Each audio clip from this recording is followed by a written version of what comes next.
Hey, how's it going?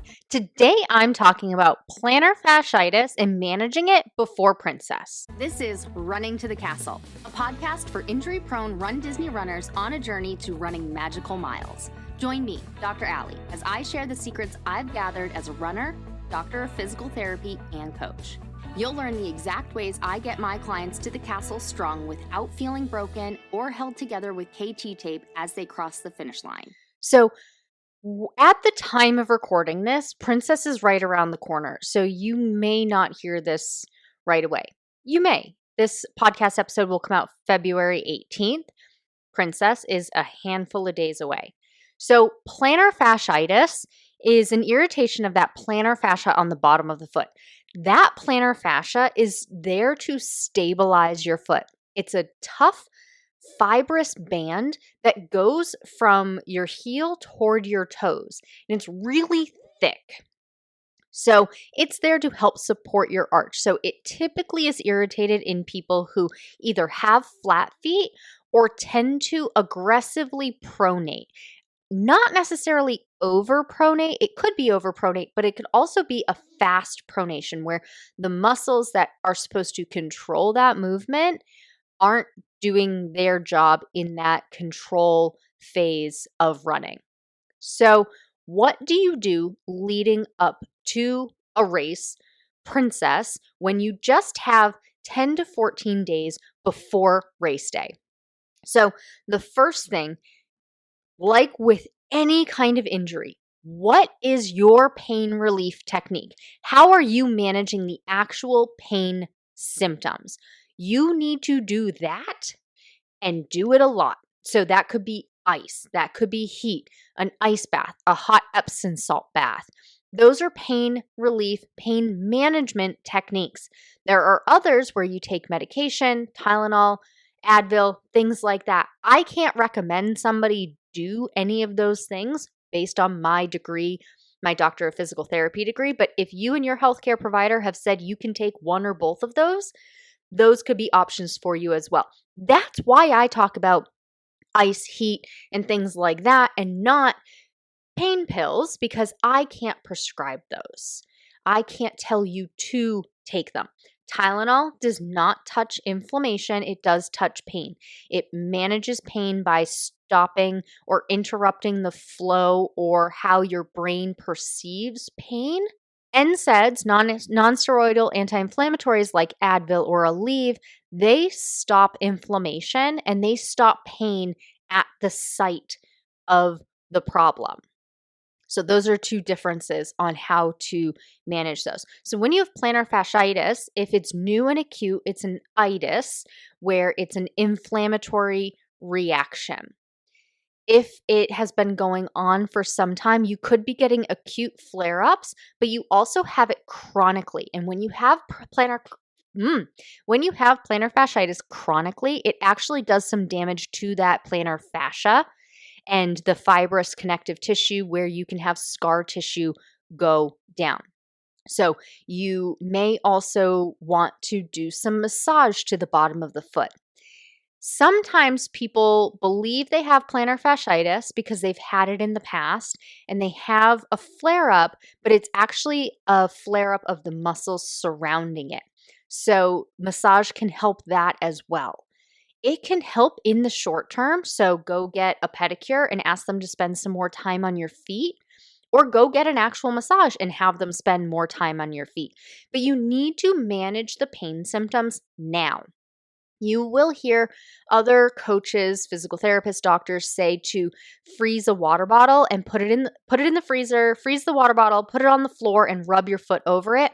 I don't like that one. I don't think it does much of anything. I don't think it gets cold enough on your foot going through to the plantar fascia, and I don't think it gets a good enough massage, and it's kind of awkward to do. So if you want to massage yourself, you can take your hands and massage out the bottom of your foot. Maybe get your partner, have them do it, or get a tennis ball or a lacrosse ball or a golf ball and roll it around the bottom of your foot there.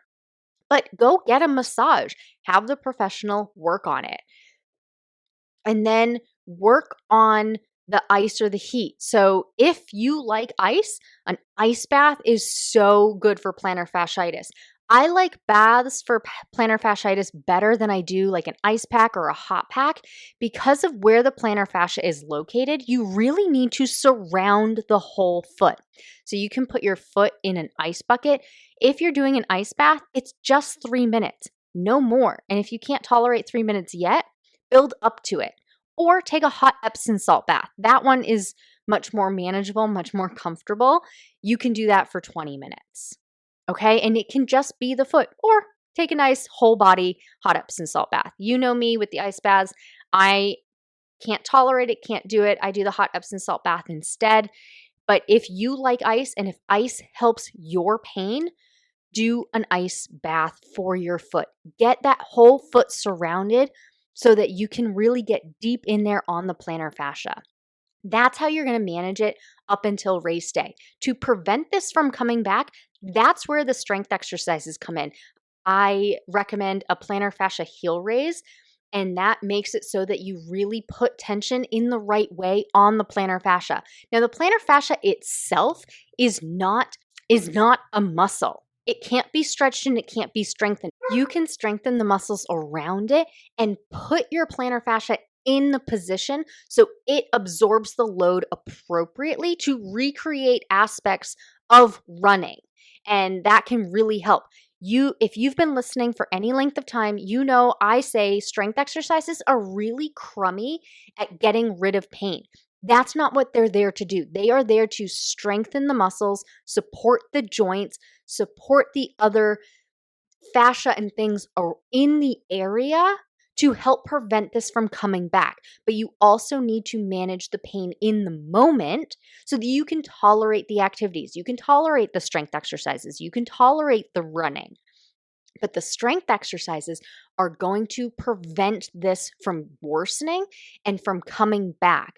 But unfortunately, in the next 10 to 14 days, strength exercises are not going to be the magic pill.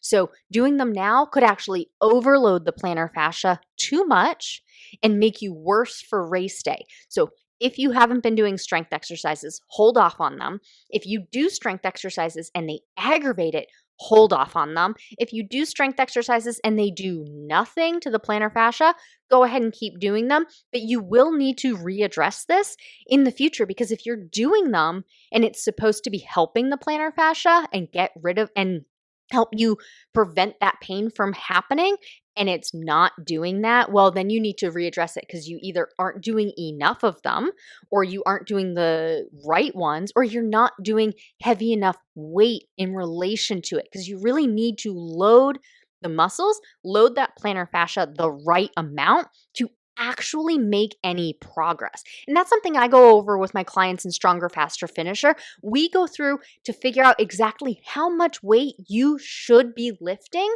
and exactly what exercises you should be doing for your injury, because otherwise you're just going through the motions. If they're not the right thing in the right amount, they're really not doing anything. And you will notice that if you've been doing them and they are either making your problem worse, or if you've given it the 2 to 3 months and they're definitely not getting better. Then something needs to change, either the exercises themselves or something else that you are doing around the exercises. And again, like I said, that is something that needs to be fine-tuned when you're not 10 to 14 days out from your race.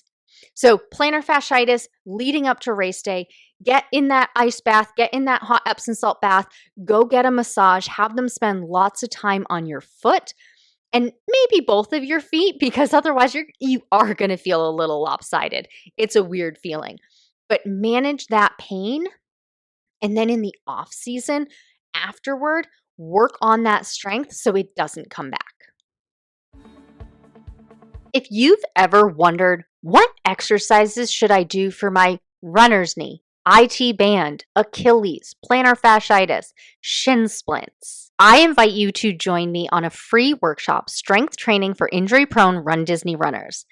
In this workshop, You will learn exactly what exercises to do for your injury, how much weight to actually use so that you make progress without flaring up the injury, and overall, how to coordinate this and still run at the same time. If you're interested in that, I'm hosting this free workshop March 3rd at 12 p.m. Eastern, 9. As always, thanks so much for listening. That's all for now. Talk to you soon.